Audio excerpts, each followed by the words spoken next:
Assalamualaikum warahmatullahi wabarakatuh.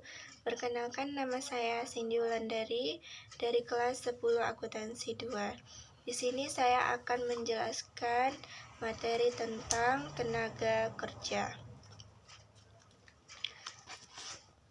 Tenaga kerja memiliki konsep, yaitu tenaga kerja menurut UU nomor 13 tahun 2003 tentang tenaga kerja.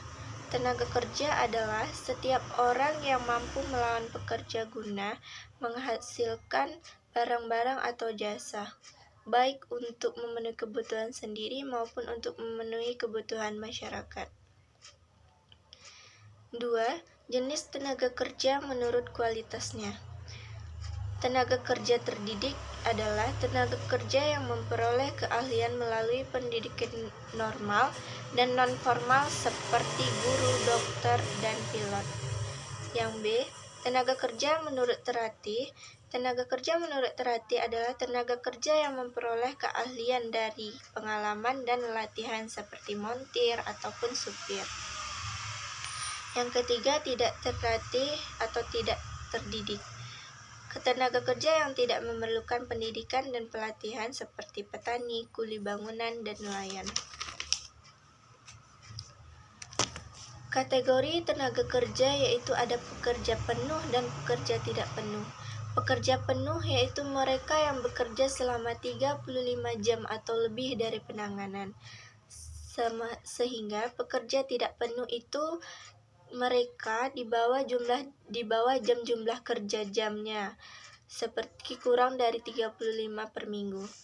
Sementara itu, pekerja tidak penuh terdiri atas 1,5 menganggur, mereka yang bekerja kurang dari 35 jam per minggu, mereka yang masih mencari pekerjaan atau disebut juga setengah menganggur terpaksa.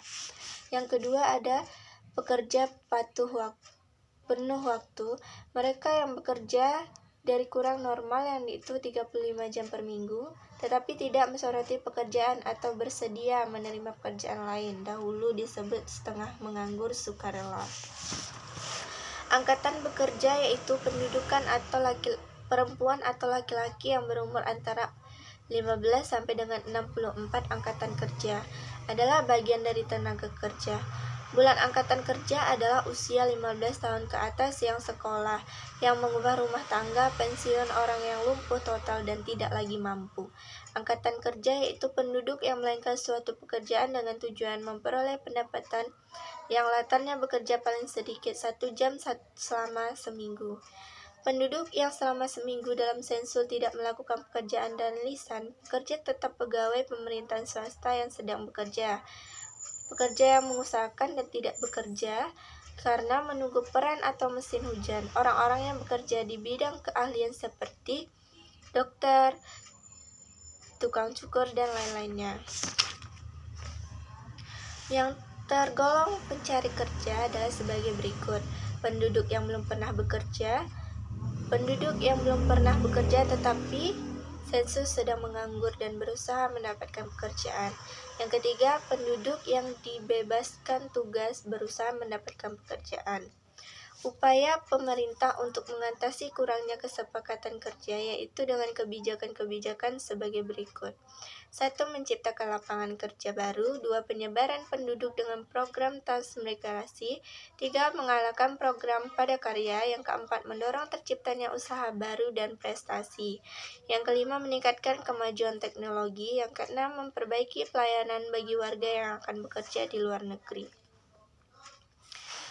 Pengangguran adalah orang-orang yang tidak bekerja tetapi sedang mencari pekerjaan atau sedang mempersiapkan suatu usaha baru. Pendidikan formal yaitu program pendidikan kualitas sumber daya manusia. Pendidikan non-formal yaitu pendidikan kualitas tenaga kerja lebih bersifat sebagai pelengkap atau pengembangan dapat diberikan melalui ketenagaan kerja. Yang pertama yaitu adanya perbaikan kualitas hidup. Yang keempat juga pengembangan kemampuan. Perusahaan sering mengembangkan kemampuan karyawan dan memberikan pelatihan. Yang kelima, pengelolaan dan pengembangan prediksi kerja. Yang keenam, pedagang fungsi dipertemukan sistem daya manusia. Sampai di sini penjelasan saya tentang tenaga kerja. Mohon maaf apabila ada pemahamannya lebih kurang. Saya akhiri, wabillahi taufiq wal hidayah. Wassalamualaikum warahmatullahi wabarakatuh.